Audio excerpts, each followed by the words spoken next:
నిత్యుడగు యేసుక్రీస్తు నామం పేరట క్రీస్తునందున్న దేవుని ప్రియులారా, మీ అందరికీ హృదయపూర్వకమైన వందనములు తెలియచేయుచు ఉన్నాను. ఈ దినపు యేసయ్య కృపా వార్త యోహాను సువార్తమానము 4వ అధ్యాయం 14వ వచనం.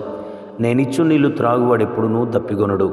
క్రీస్తునందున్న దేవుని ప్రియులారా, ఈ అధ్యాయాన్ని ఒకసారి మనం ధ్యానం చేస్తే, మిట్ట మధ్యాహ్న వేళ సమరయను పట్టణంలో సమరయ స్త్రీ యాకోబు అను బావి యొద్దకు నీళ్లు చేదుకొనుటకు వచ్చింది. అదే బావి యొద్ద అలిసిపోయి యేసుక్రీస్తు కూర్చుని ఉండగా వచ్చిన ఆ స్త్రీకి ఆయన సువార్తను బోధిస్తూ అనేకమైన లోతైన సత్యాలను కూడా ఆయన తెలియజేస్తూ తనను తానే క్రీస్తుని ప్రత్యక్షపరుచుకొని తన ద్వారా ఆ గ్రామం అంతటి రక్షించినట్లుగా మనం చూస్తూ ఉన్నాం.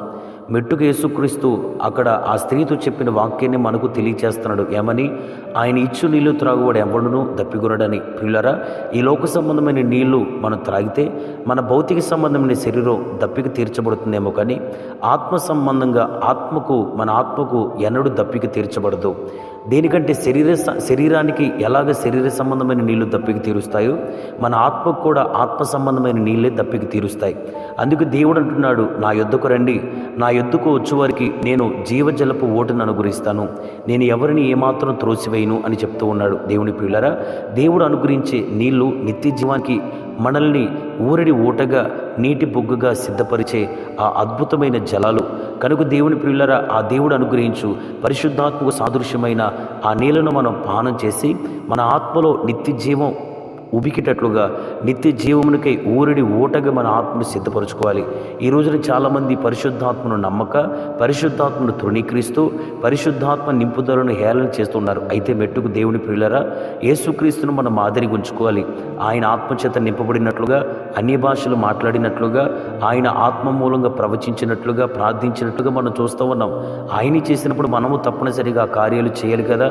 కాబట్టి మీరు దేవుని యొద్దకు వచ్చి ఆయన సన్నిధిలో ప్రార్థించి కన్నీరు కార్చి పరిశుద్ధాత్మను నిత్యముగా మీరు అడిగితే ఈ లోక సంబంధమైన తండ్రి కంటే గనుడైన మన పరలోకమందున తండ్రి ఎంతో నిత్యముగా మీకు సమృద్ధిగా కొలతలిన అభిషేకాన్ని పరిశుద్ధాత్మను నీళ్లను మీకు అనుగ్రహిస్తాడు. దేవుని ప్రియులారా, ఈ నీళ్లు మనకి ఎన్నడూ దప్పికను కలిగించవు, ఎన్నడూ మనల్ని ఆకలి కొనేటట్లుగా చేయవు.